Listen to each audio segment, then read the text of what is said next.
All right, let's jump right in. We're going to crack the code on one of the trickiest, most confusing parts of English. Those verbs that are always changing their shape. You know what I'm talking about. So why do they do it? And more importantly, how can you finally master them? Let's figure it out. So if your first language is something like Mandarin Chinese, you've probably stared at something like this and just thought, what? You see, on the left, the word for eat just stays eat. Simple.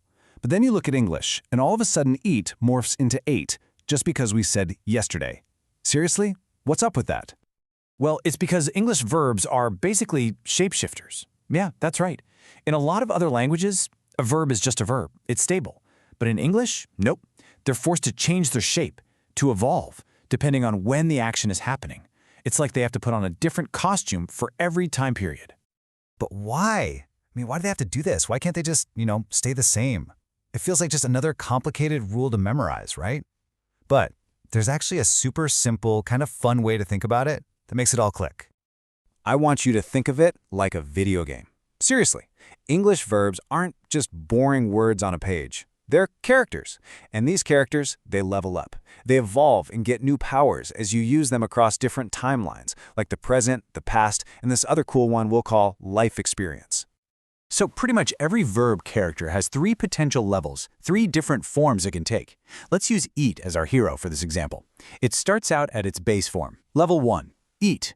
Then, boom, it evolves to level 2, ate, for talking about the past, about history. And finally, it reaches its final, most powerful form, level 3, eaten. This one's for talking about experience. Okay, so let's start at the beginning. Level 1, the base form. Think of this as the verb's everyday power, its starting point before anything exciting happens. You're going to use this basic form for just, facts or habits, things that happen all the time. There are often these little trigger words that signal it, like usually, often, or every day. It's the verb just chilling in its natural, resting state, like I see my friend every day.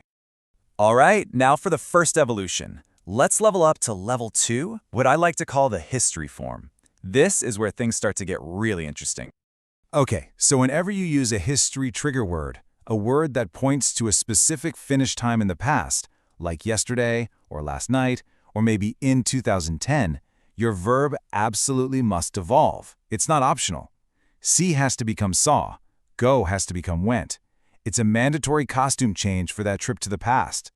And here's the absolute key takeaway. Using the wrong verb form is just like wearing the wrong outfit to a party. You wouldn't wear your pajamas to a wedding, would you? Of course not. And in the same way, you just cannot use a level 1 verb when you're talking about the past. It doesn't fit. It sounds wrong. And now, it's time for the final form, the final evolution. Level 3, the experience form. This is the verb at its most powerful, and we use it to talk about our status or our life experiences in general. So you'll see this form pop up with trigger words like ever, never, since, or for. Now, here's the big difference from level 2. This form doesn't care about a specific moment in the past. It's not about yesterday. It's about your entire lifetime up to now.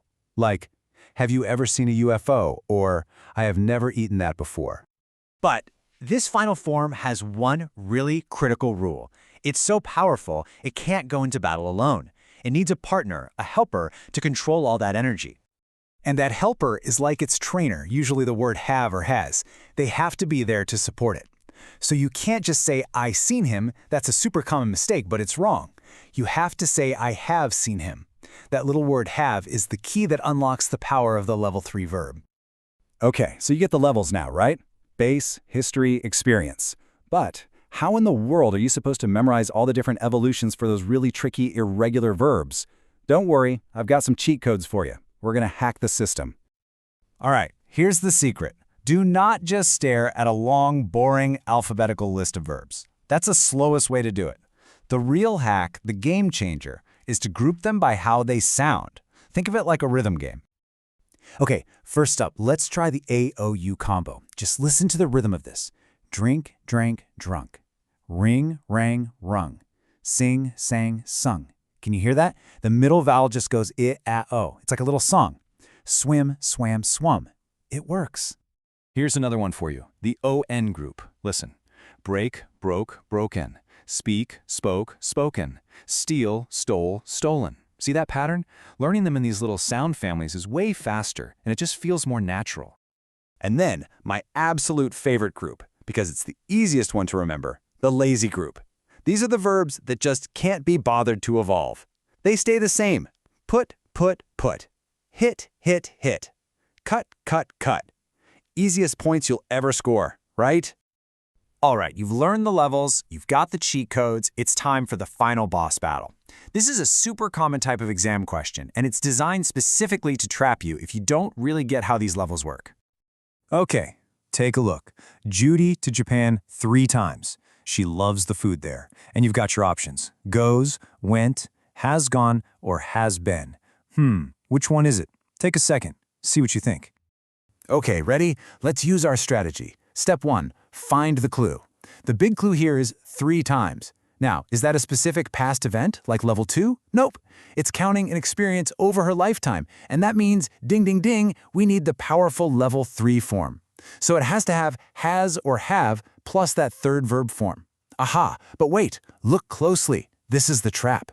Both C and D are level 3 forms. So which one is it? Well, there's a subtle but super important difference.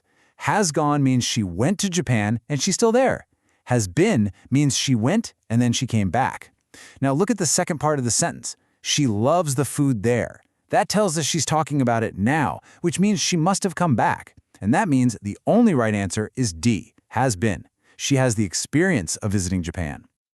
And there you have it. That's a perfect example of how knowing the function of each level, not just the word, helps you beat the game. You didn't just memorize a rule, you understood the logic. You've officially leveled up your verb skills. So I'll leave you with this question. It's time to use your new level 3 power.